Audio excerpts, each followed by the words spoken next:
It's 3:47 a.m. somewhere, and you're here because sleep feels like a luxury your psyche can't afford. Tonight we're diving into dangerous territory, the place where your unprocessed projections meet Carl Jung's most unsettling insights about the masculine mind. We're talking about projection shadow work and that emotional pattern you've been spiritually avoiding since your last relationship ended with a text that said, "It's not you, it's me," which, let's be honest, was probably both of you. If you're tired of being the emotionally available guy who somehow always ends up feeling like a therapist without a license, this one's for you. Before we begin this late-night excavation of your psyche, take a moment to like the video and subscribe, but only if you genuinely enjoy what I do here. And let me know in the comments where you're tuning in from and what time it is for you. It's always fascinating to see who's joining us from around the world. Dim the lights, adjust the volume, and make sure your ego is in airplane mode. You're no longer in your bedroom. You're inside the mind of someone who just realized that every woman he's ever fallen for was actually a mirror reflecting his own unintegrated feminine soul. The good news, your anima wants to be understood. The bad news, she's been taking notes on every relationship you've sabotaged, and she's not impressed. This exploration is for those who are exhausted from carrying wounds disguised as preferences, tired of relationships that feel more like psychological archaeology than love, and ready to face the uncomfortable truth that the woman you're seeking might be a projection of the parts of yourself you've never learned to embrace.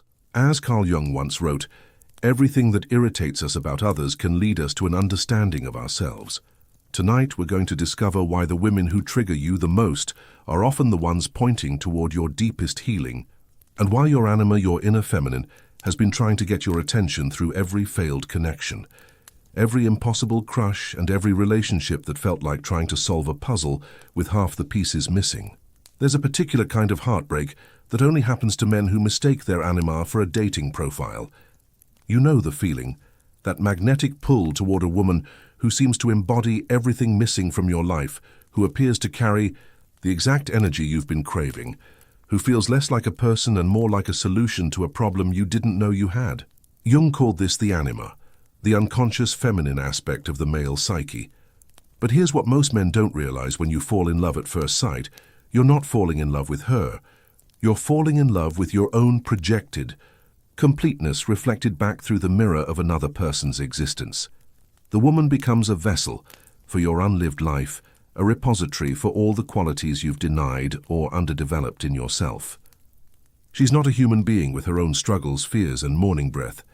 She's a walking, talking representation of your psychological wholeness, and that's a hell of a burden to place on someone who just wanted to get coffee and see where things go. Think about your last impossible crush, the one who seemed perfect from a distance, who occupied your thoughts like a beautiful song you couldn't stop humming. Now ask yourself, what qualities did you assign to her that you wish you possessed?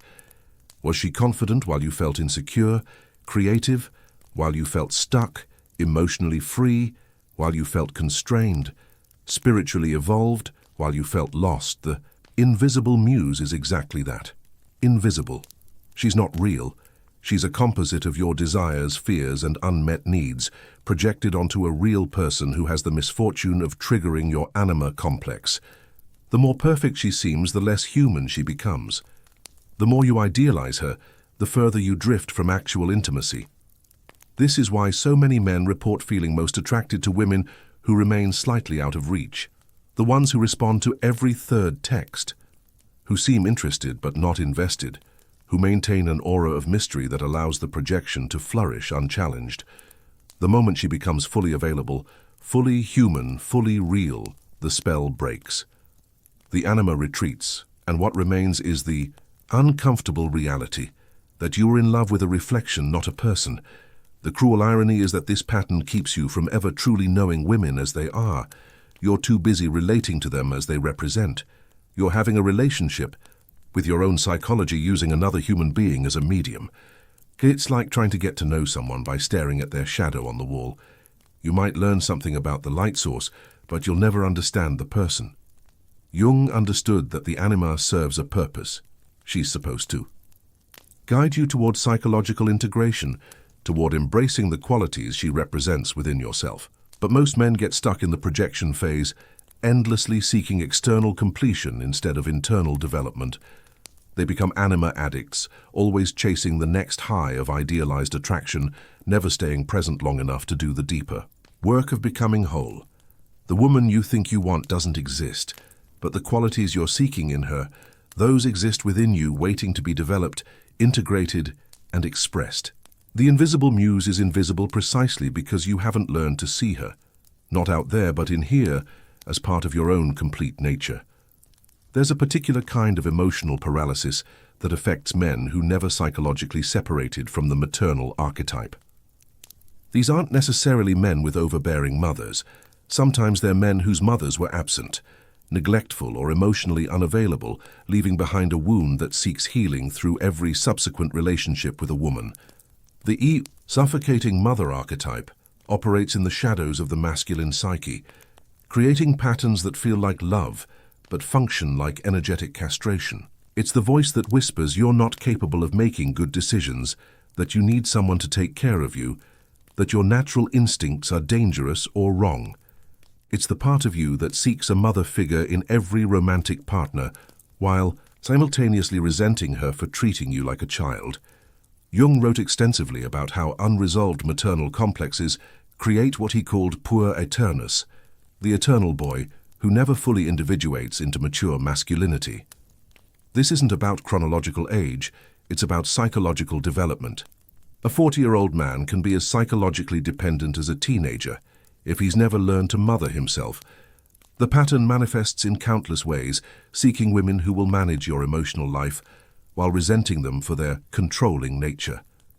Feeling simultaneously grateful for and suffocated by feminine care. Wanting to be nurtured but feeling emasculated by the need. Being attracted to strong women but feeling diminished by their strength. It's a psychological double bind that leaves both partners frustrated and unfulfilled. What most men don't realize is that the suffocating mother isn't actually about women at all.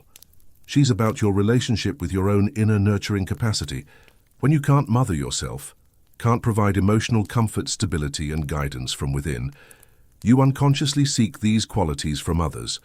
But external nurturing can never fill an internal void, and the more you rely on others for emotional regulation, the more resentful and dependent you become. The wounded masculine seeks the mother he never had or lost too soon, but finding her means sacrificing the very independence that mature masculinity requires.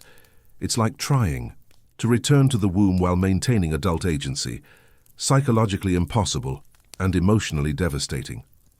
True individuation requires what Jung called separation from the mother.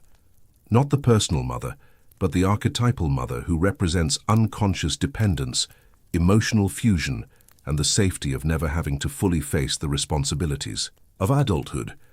This separation isn't about rejecting the feminine, it's about developing your own capacity to nurture, support, and guide yourself so that you can relate to women as an equal rather than as a dependent. The man who has integrated his own nurturing capacity doesn't seek mothers in his partners. He seeks companions. He doesn't need to be taken care of because he's learned to take care of himself. He doesn't feel castrated by feminine strength because his own strength doesn't depend on feminine weakness. This transformation requires grieving the fantasy of being perfectly cared for, accepting the reality that you are ultimately responsible for your own emotional well-being and developing the internal resources that allow you to give and receive love without losing yourself in the process. The suffocating mother lives in your psyche, not in the world. And until you face her there, you'll keep encountering her everywhere else, wondering why every woman who cares for you eventually feels like a prison, and why your attempts at intimacy keep collapsing into patterns of dependence and resentment. There's a specific terror that grips certain men when faced with a woman who has done her psychological work. Someone who speaks directly, sets clear boundaries, and doesn't apologize for taking up space. These women activate something primal and uncomfortable, the recognition that you're dealing with someone who won't collude with your unconscious patterns, who won't mother your emotional immaturity, and who expects you to show up as an integrated adult. The wounded anima creates a devastating internal conflict. Part of you craves depth, authenticity, and real connection. But another part recoils from these very qualities, because they demand a level of psychological nakedness you're not sure you're ready for. The emotionally mature woman doesn't just see your potential, she sees your avoidance patterns, your defense mechanisms, and the ways you've been hiding from yourself. This is why so many men find themselves attracted to complicated women, not because they enjoy drama, but because dysfunction feels familiar, manageable, and doesn't threaten their psychological comfort zone. A woman in crisis needs fixing, and fixing feels safer than being seen. A woman who's struggling won't have the emotional bandwidth to examine your patterns too closely. A woman who's wounded won't challenge your own wounds too directly. But the emotionally healthy woman, she's like a mirror that shows you exactly as you are without the flattering filters of your own self-deception. She doesn't need you to rescue her, which means she's free to witness you. She doesn't project her father issues onto you, which means your own father issues become visible. She doesn't require emotional caretaking, which means your caretaking addiction has nowhere to hide. The wounded anima whispers that such women are too much, too direct, too demanding, too intense. But what it really means is that they're too real. They don't play the games that allow you to remain unconscious. They don't provide the distractions that keep you from facing your own psychological work. They don't offer the illusion that love means never having to grow up. Jung understood that the anima, when integrated, serves as a bridge to deeper consciousness. But when wounded, she becomes a saboteur, ensuring that you never encounter anyone who might catalyze real transformation. She keeps you attracted to situations where you can remain psychologically adolescent, where your patterns go unchallenged, where intimacy means emotional fusion rather than authentic contact between two individuated beings. The emotionally mature woman doesn't want to merge with your psychology. She wants to dance with it. She doesn't want to complete you. She wants to complement you. She doesn't want to heal your wounds. She wants to witness your healing. And for the man whose anima is still wounded, this kind of relationship feels impossible, because it requires showing up as who you actually are rather than who you think you should be. The terror isn't really about her at all. It's about the recognition that authentic intimacy requires authentic selfhood, and authentic selfhood requires facing the parts of yourself you've been avoiding. The emotionally mature woman isn't triggering your fears. She's revealing the fears that were already there, waiting in the shadows of your psyche like unexploded ordnance.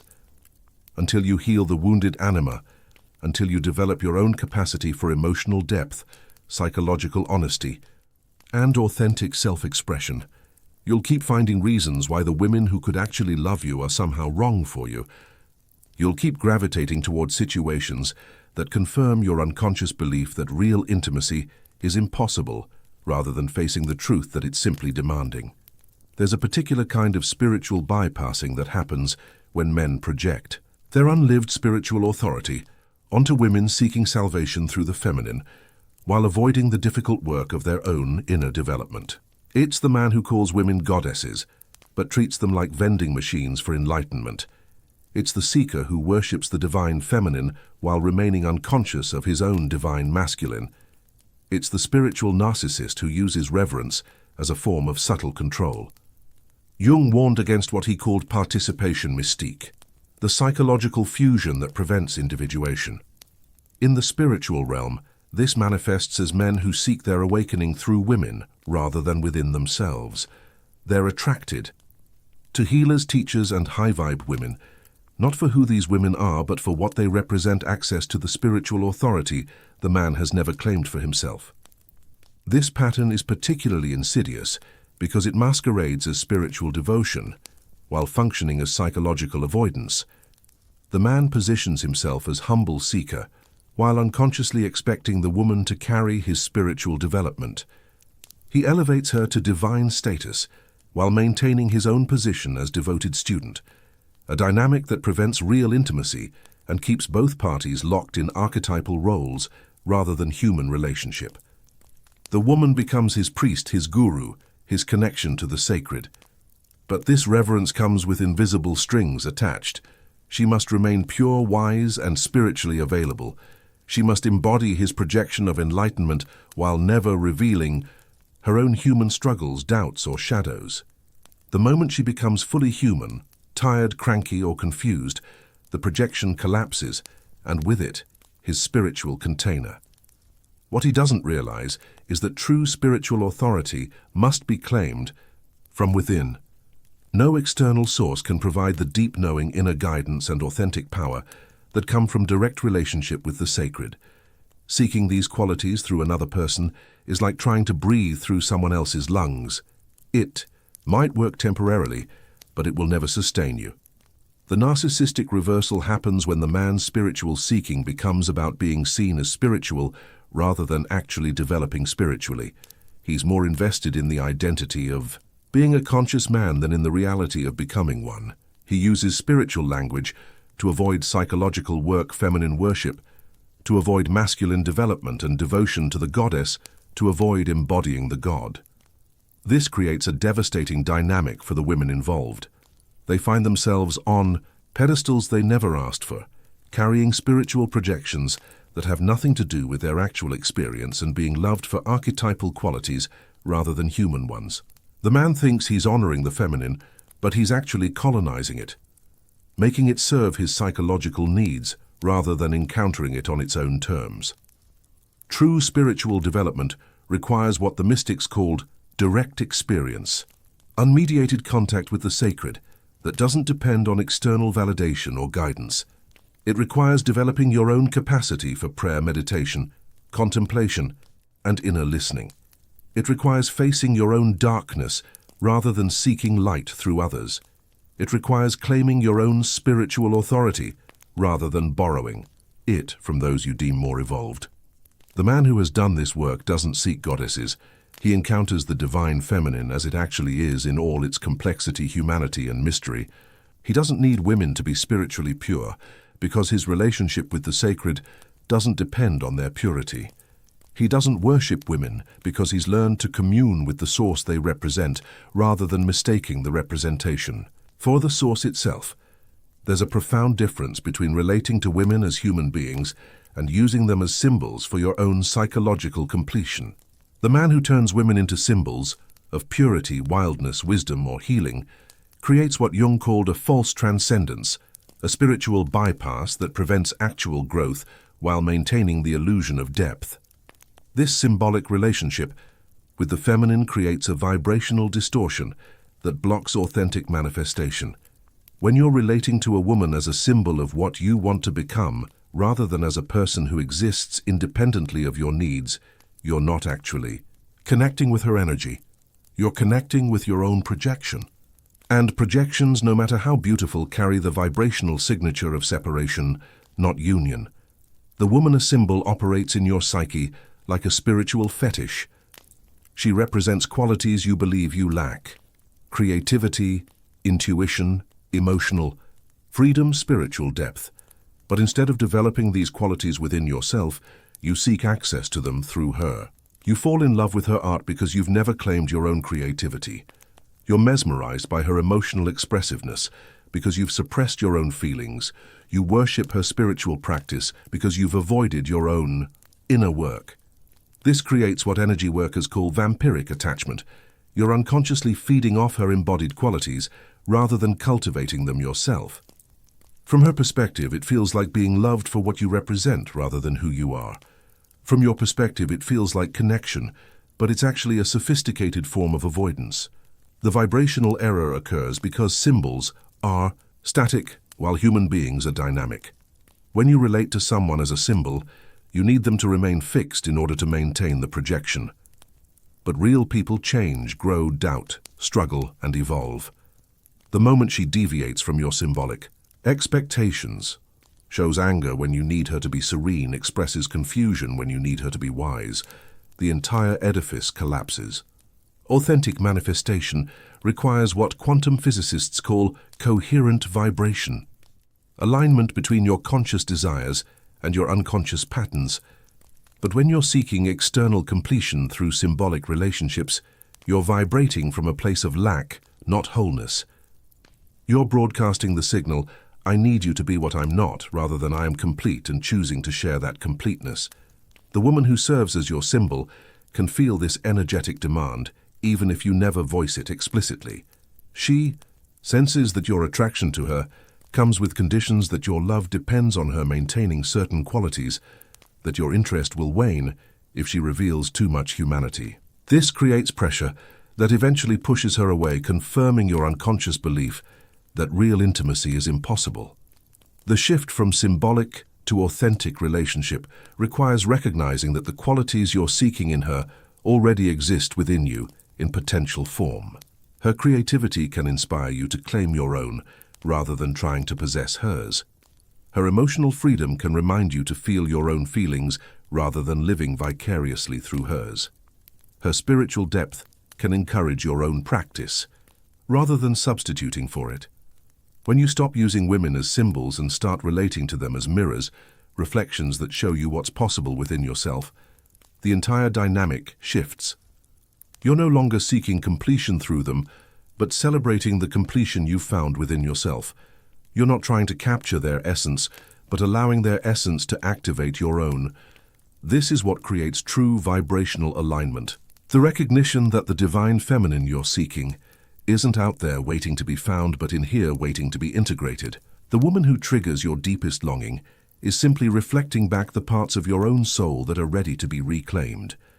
Your brain has become a dopamine dealer, and you're simultaneously the customer, the supplier, and the unpaid intern cleaning up the neurochemical mess. Modern masculine consciousness has been hijacked by algorithms designed to provide instant gratification, creating a false feminine ideal that exists nowhere except in the artificial stimulation centers of your mind.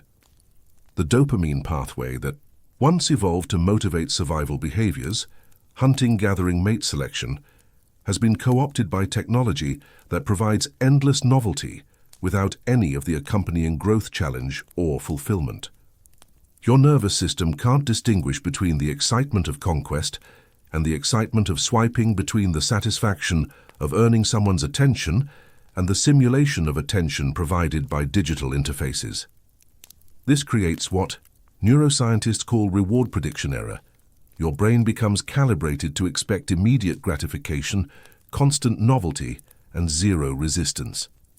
But the sacred feminine operates on entirely different principles. She unfolds, slowly reveals herself gradually, and requires presence rather than stimulation. She demands depth rather than breadth, consistency rather than intensity, and devotion rather than conquest. The man whose nervous system has been trained by digital dopamine hits experiences the authentic feminine as boring, slow, or insufficient. Real women don't provide the constant variety and instant availability that his reward system now expects. They have moods, needs, boundaries, and inner lives that don't revolve around his stimulation requirements. They require emotional labor, psychological presence, and the kind of sustained attention that a dopamine-addicted brain struggles to provide.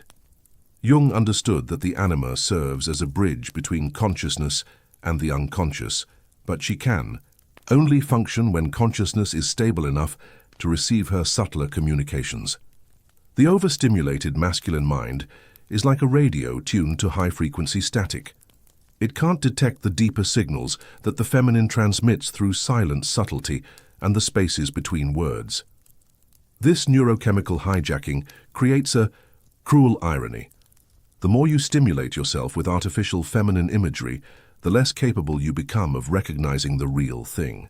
Your anima becomes calibrated to impossible standards: digital perfection, constant availability, fantasy fulfillment that no human being could ever match.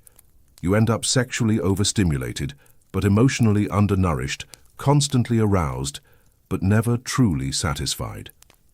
The path back to anima sensitivity requires what the ancient traditions called fasting, not just from food, but from the artificial stimulation that has colonized your reward pathways. It means choosing temporary discomfort in service of long-term recalibration. It means learning to find excitement in subtlety, satisfaction in simplicity, and arousal in the kind of slow-burning intimacy that unfolds over months and years rather than minutes and hours. The dopamine detox isn't just about abstaining from obvious sources of overstimulation. It's about retraining your nervous system to appreciate the natural rhythms of desire, satisfaction, and renewal that the feminine embodies. It's about rediscovering that real attraction isn't based on novelty but on depth, that true excitement comes not from conquest, but from surrender, and that authentic fulfillment requires the kind of patience that the instant gratification mind has forgotten how to access. When you fast from artificial stimulation, something interesting happens. Your anima begins to communicate more clearly. You start noticing subtleties in feminine energy that were previously invisible. You become attracted to qualities like emotional intelligence, inner strength, and authentic presence, rather than just physical novelty. You develop the capacity for what Jung called active imagination, the ability to engage with the deeper layers of psyche that only reveal themselves in states of calm, focused attention. The woman who can heal this dopamine disruption isn't the one who provides more stimulation, but the one who helps you remember that satisfaction comes from depth, not breadth. She's not more exciting than your digital alternatives. She's more real. And reality, it turns out, is the most profound high of all. There's a particular quality that some women carry, not all but some, that activates consciousness rather than ego growth, rather than comfort truth, rather than fantasy. These women don't complete you. They reveal where you're incomplete. They don't fix you. They mirror back the places where you're broken. They don't make you feel better about yourself. They make you more honest about yourself. The transformational feminine operates as what Jung called a transcendent function, a bridge between your conscious persona and your unconscious potential. She doesn't tell you what you want to hear, she reflects back what you need to see. She doesn't enable your patterns, she illuminates them. She doesn't rescue you from your darkness, she holds space for you to face it.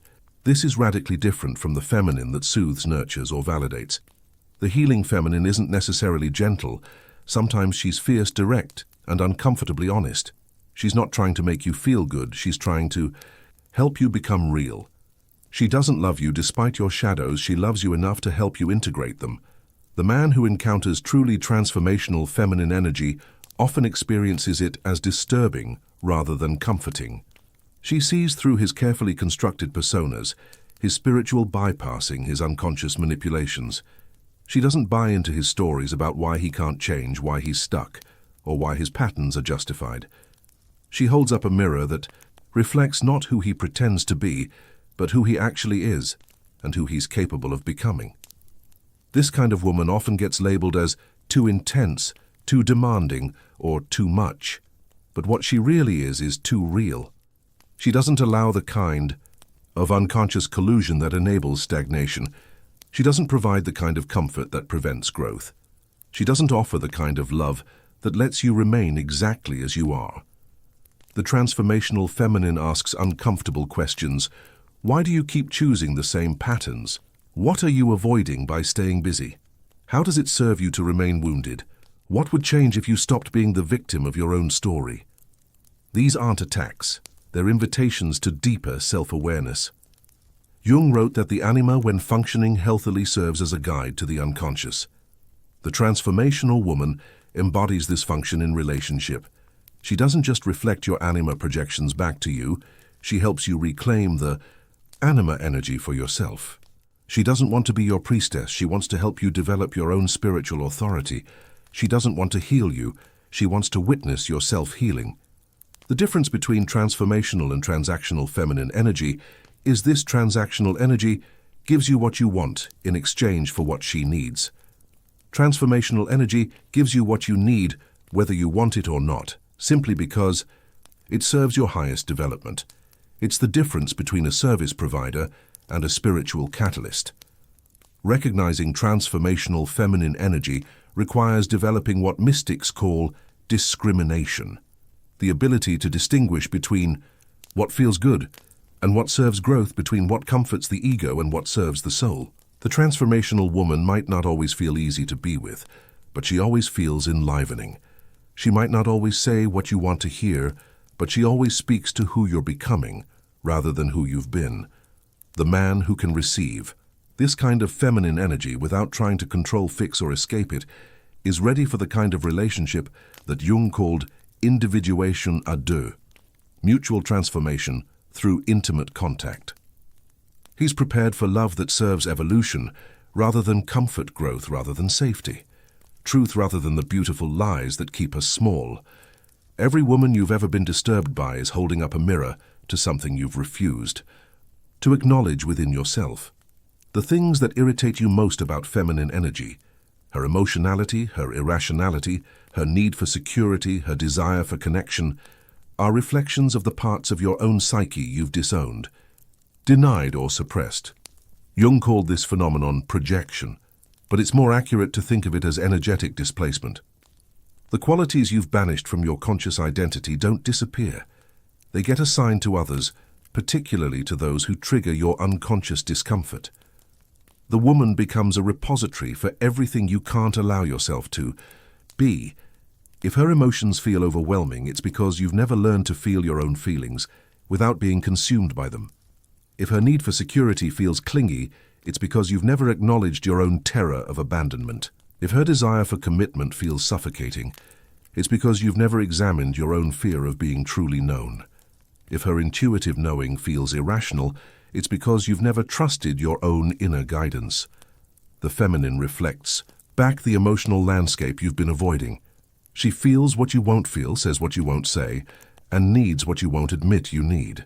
This is why men often report feeling drained, confused, or overwhelmed by feminine energy. Not because women are inherently difficult, but because they activate the psychological material that masculine consciousness has been trained to suppress.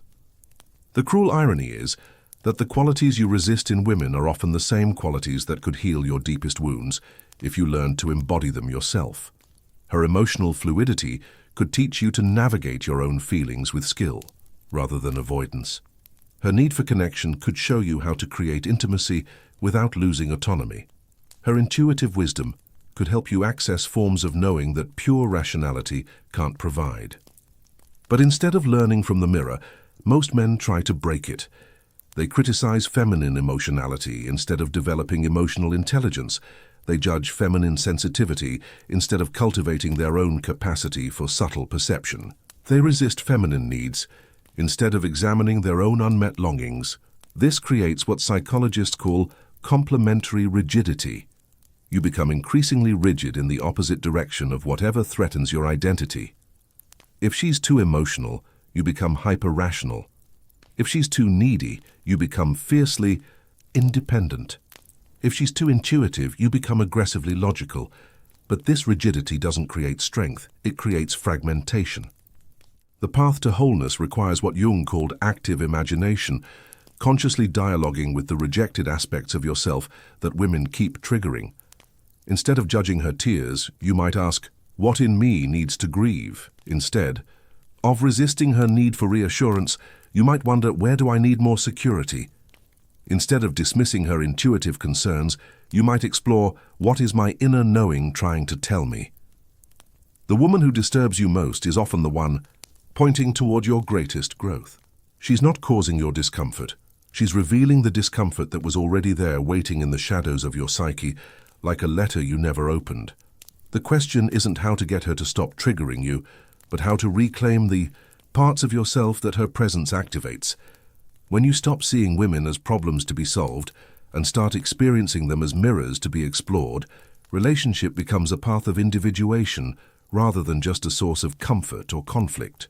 You begin to understand that intimate partnership isn't about finding someone who fits your existing patterns, but about finding someone whose differences stretch you toward wholeness.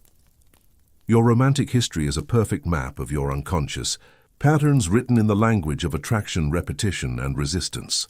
Every relationship you've entered, every pattern you've repeated, every type of woman you've consistently chosen, reveals something about the vibrational frequency you're broadcasting from the deepest layers of your psyche. Jung understood that what we call chemistry is actually psychic resonance, unconscious complexes recognizing and attracting their complementary opposites. You don't randomly end up with certain types of people, you magnetize those whose psychological patterns fit perfectly with your own unresolved material. Your relationships are symptoms of your inner state, as revealing as any physical ailment. The man who consistently attracts unavailable women is broadcasting emotional unavailability from his own depths. The man who finds himself with partners who need rescuing is addicted to being needed, because it allows him to avoid his own neediness.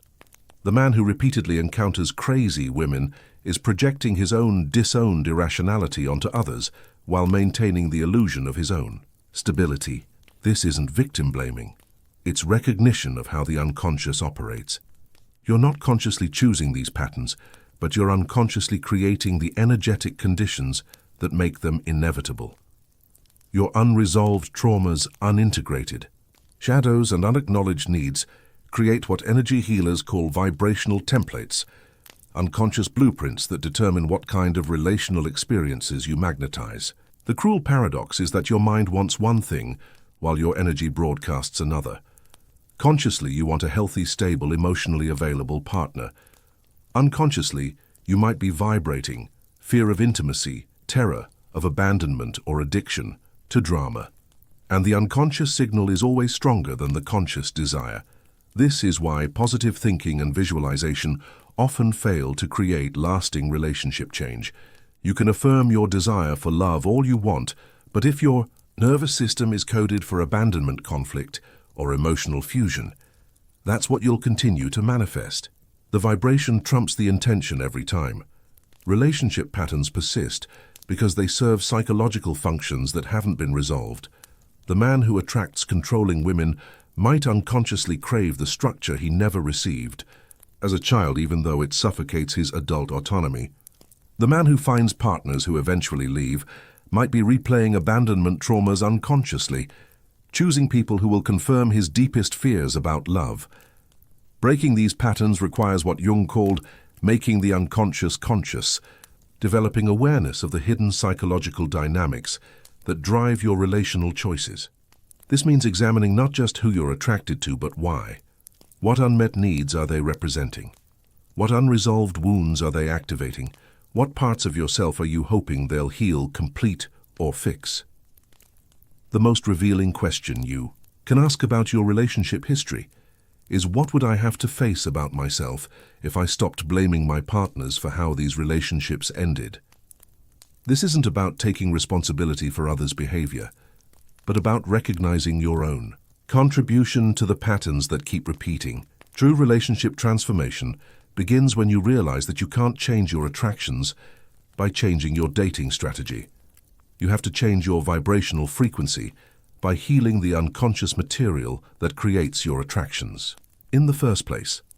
This requires the kind of deep inner work that most men are trained to avoid, feeling old feelings, grieving old losses, and integrating disowned aspects of the psyche. When your internal frequency shifts, your external experiences shift automatically. You stop attracting partners who mirror your wounds and start attracting those who complement your wholeness. You stop using relationships to avoid yourself and start using them to express yourself. You stop seeking completion through others and start sharing the completion you've found within. There's a particular energetic signature that emerges when desire becomes desperation, a frequency that repels the very thing it seeks to attract. The man who needs love broadcasts neediness, and neediness is the antithesis of the grounded masculine presence that draws authentic feminine energy. Jung wrote about what he called enantiodromia, the tendency for psychological attitudes to transform into their opposites when taken to extremes. Nowhere is this more evident than in romantic attraction. The more desperately you want someone, the more you push them away. The more urgently you seek connection, the more disconnected you become. The more you try to make love happen, the more you prevent it from flowering naturally. The urgency trap operates through what energy practitioners call vibrational discord, the gap between what you're consciously projecting and what you're unconsciously broadcasting. You might be saying all the right things, following all the dating advice and presenting yourself as confident and desirable, but underneath, you're vibrating scarcity, fear, and emotional hunger.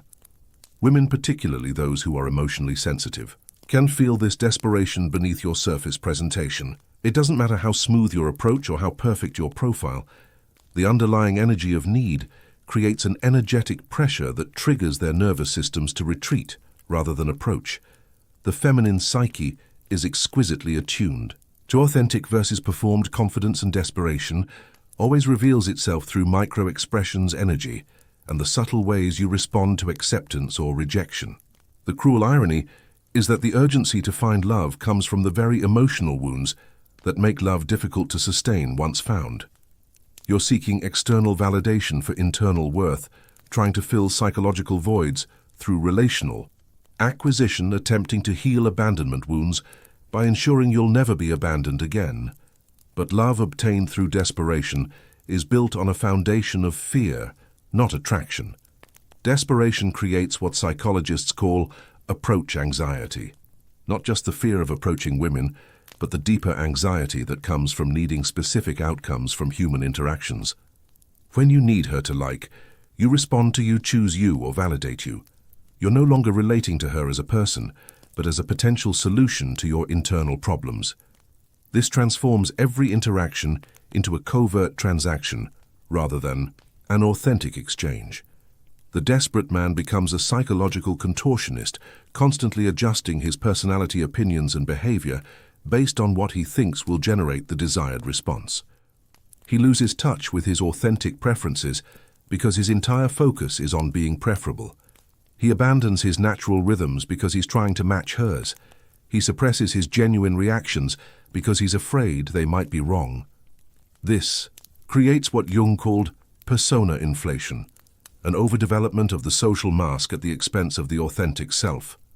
The more desperate you become, the more you perform, and the more you perform, the further you drift from the genuine presence that actually attracts healthy feminine energy.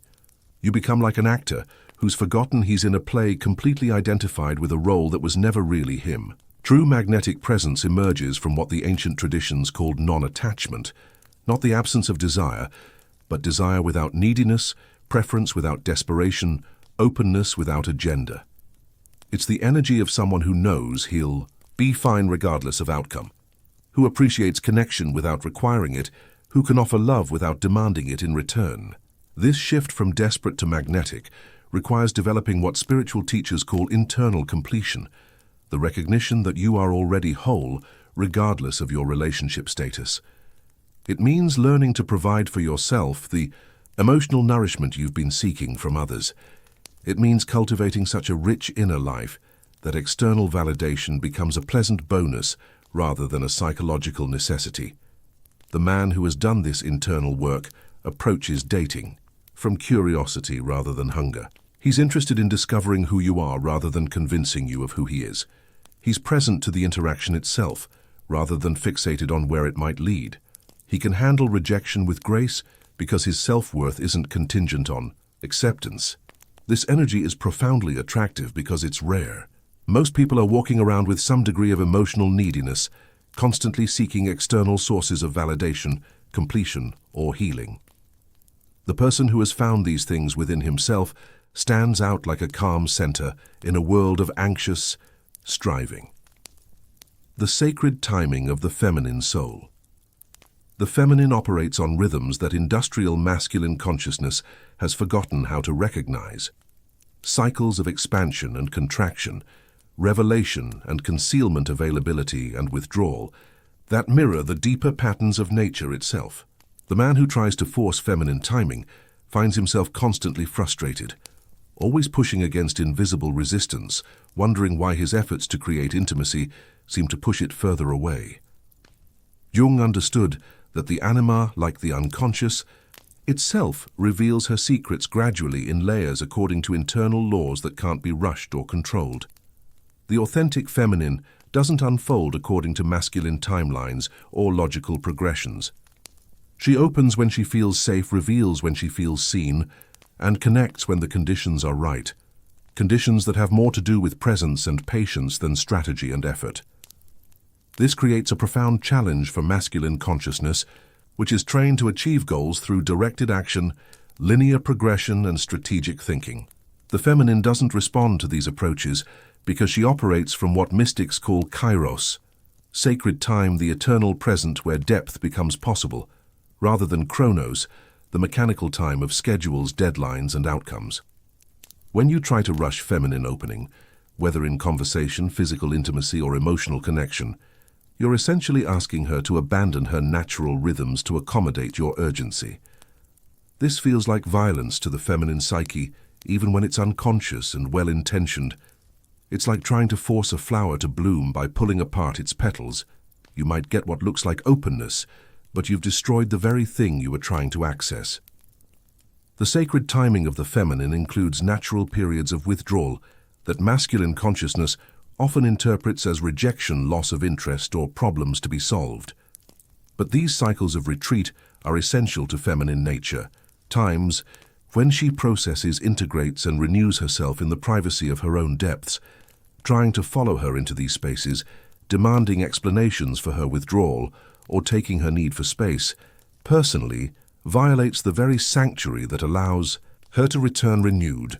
This is why so many promising connections die in the early stages, not because of incompatibility, but because masculine urgency collides with feminine timing, creating pressure where there should be space, agenda where there should be presence, demand where there should be invitation.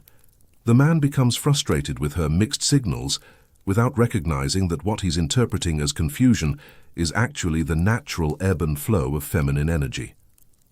Learning to attune to feminine timing requires developing what contemplative traditions call holy patience, not passive waiting, but active presence that can hold space for natural unfolding without trying to control or accelerate the process.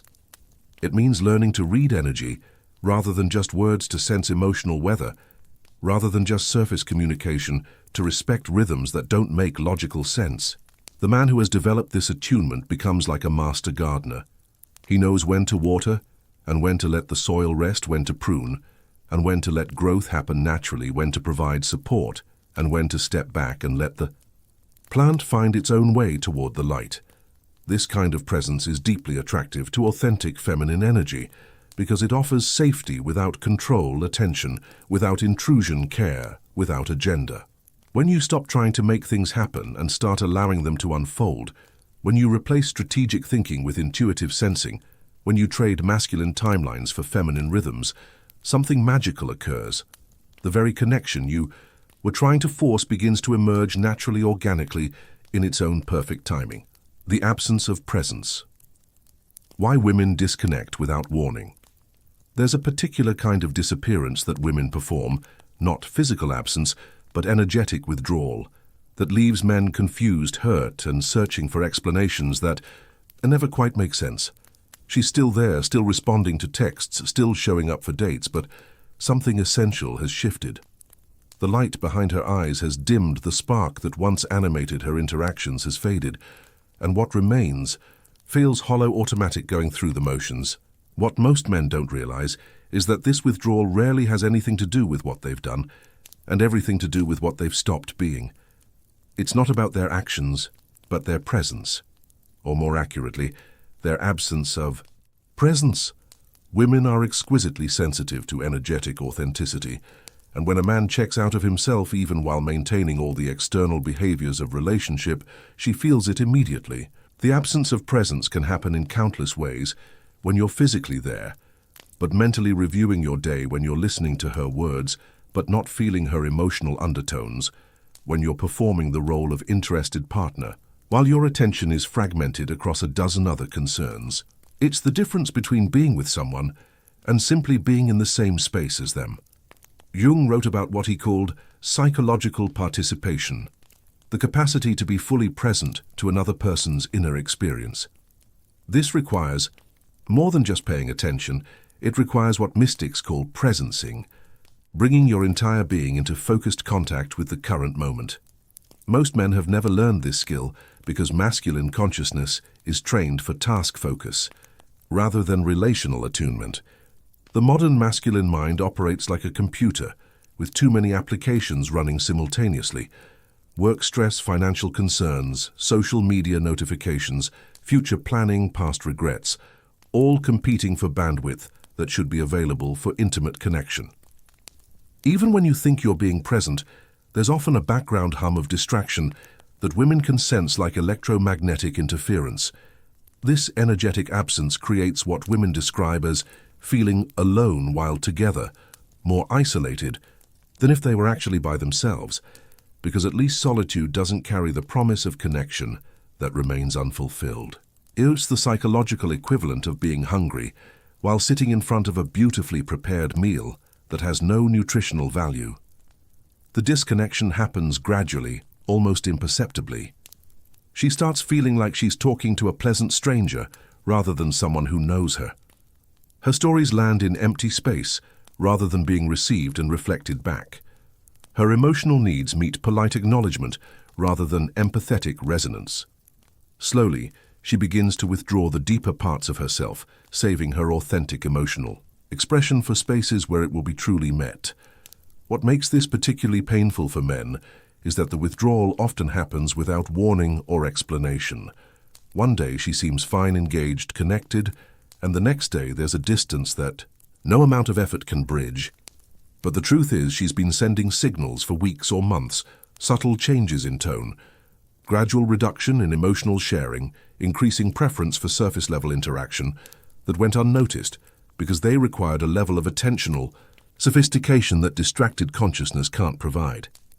The path back to authentic connection requires what spiritual teachers call coming home to yourself, literally re-inhabiting your own body breath and immediate sensory experience. It means training your attention like a muscle, learning to anchor awareness in the present moment, even when internal and external demands try to pull you elsewhere. This isn't just about being a better partner. It's about reclaiming the quality of consciousness that makes intimate connection possible. When you're fully present, body relaxed, attention focused, heart open, you become a container spacious enough to hold not just your own experience but hers as well. This kind of presence is so rare in the modern world that when women encounter it, they remember what they've been missing. The integration journey, reclaiming your complete nature. The path towards psychological wholeness requires what Jung called individuation, the lifelong process of integrating all aspects of the psyche, including those parts you've disowned, projected onto others or hidden behind social masks. For men, this journey inevitably involves reclaiming the feminine aspects of consciousness that patriarchal conditioning has taught you to suppress, deny, or seek only through external relationships. True individuation isn't about becoming androgynous or abandoning masculine identity. It's about developing access to the full spectrum of human consciousness, the capacity for both strength and tenderness, logic and intuition, independence and connection, action and receptivity. It's about becoming internally complete so that your relationships with women can be based on choice rather than need, complementarity rather than completion, celebration rather than desperation. The integration of anima energy begins with recognizing the ways you've split off from your own emotional, intuitive, and relational capacities.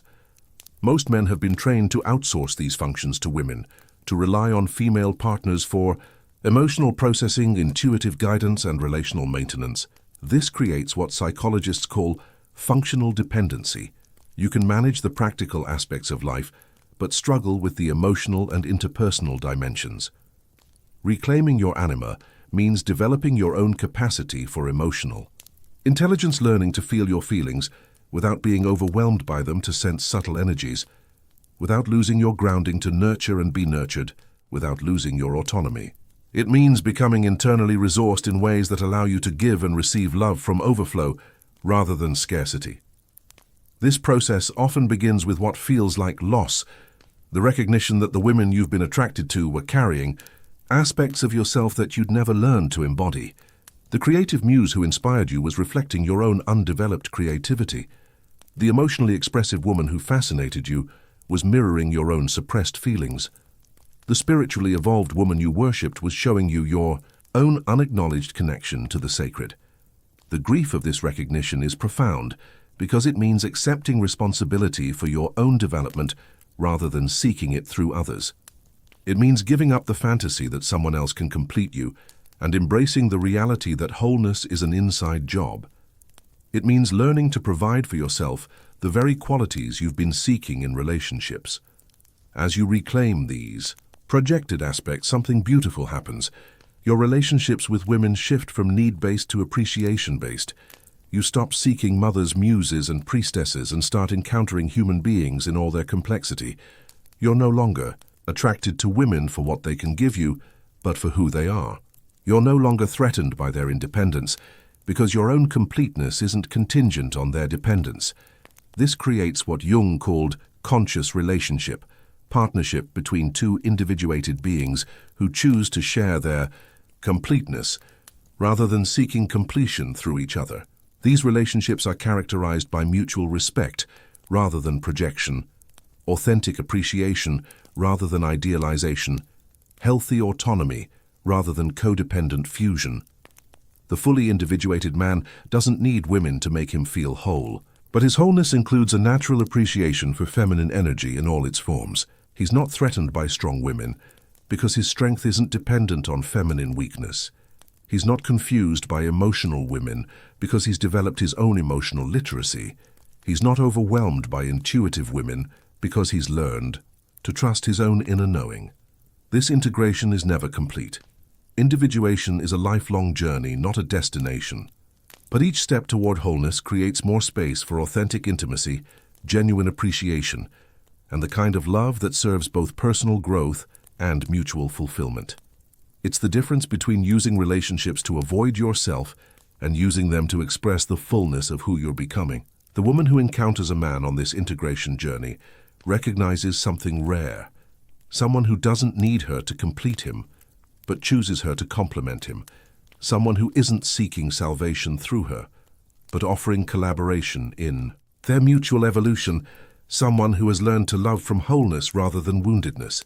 This is the ultimate gift of anima integration, not just better relationships with women, but a better relationship with the feminine aspects of your own soul, the receptive, intuitive, emotional, and relational capacities that make you not less masculine but more fully human. Tonight we've traveled through the labyrinth of masculine psychology, exploring the shadows where your anima has been hiding, waiting to be reclaimed rather than projected. We've seen how the women who trigger you most are often the ones pointing toward your greatest healing, how the feminine energy you seek outside exists within you in potential form, and how the path to authentic love requires becoming internally complete rather than externally dependent. The uncomfortable truth is that every relationship struggle you've experienced has been a mirror reflecting back the work you haven't done on yourself. Every projection, every idealization, every disappointment has been an invitation to reclaim the disowned aspects of your psyche that you've been seeking through others. But here's what makes this journey worthwhile. As you integrate your anima, as you reclaim your own emotional, intuitive, and relational capacities, you don't just become better at relationships, you become more fully yourself.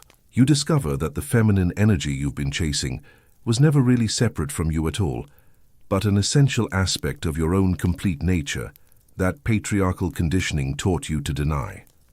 The path forward isn't about finding the perfect woman to complete you, but about becoming the integrated man who can appreciate women as they actually are, rather than as projections of what you need them to be. It's about developing such a rich inner life that external validation becomes a gift rather than a necessity, such emotional maturity that you can offer love without demanding it in return, such psychological wholeness that your relationships become expressions of abundance rather than attempts to fill inner voids. This is the invitation that Jung's work offers. Every man willing to face his anima shadow, the possibility of love that doesn't require you to remain unconscious, relationships that serve your evolution rather than your stagnation, and the profound satisfaction that comes from expressing your complete nature rather than hiding behind protective masks. Write in the comments, "I choose my lucidity." Let's see how many here are ready for this kind of awakening, this kind of uncomfortable growth, this kind of fierce self-honesty that transforms boys into men and men into integrated human beings. And tell me what you'd like explored in upcoming videos. The comments with the most engagement will likely become your next doses of midnight philosophy, your next journeys into the depths of consciousness that mainstream psychology fears to explore. The anima integration journey isn't easy, but it's the only path that leads to the kind of love worth having. Love that doesn't require you to abandon your self-relationships, that don't require you to remain small, and the deep satisfaction that comes from finally being seen and appreciated for who you actually are rather than who you pretend to be. Until next time, remember, the woman you're seeking is both within you and beyond you, both a mirror and a mystery, both a projection and a person. The work is learning to tell the difference And that work begins now in the quiet of your own consciousness, where the real transformation has always been waiting to begin.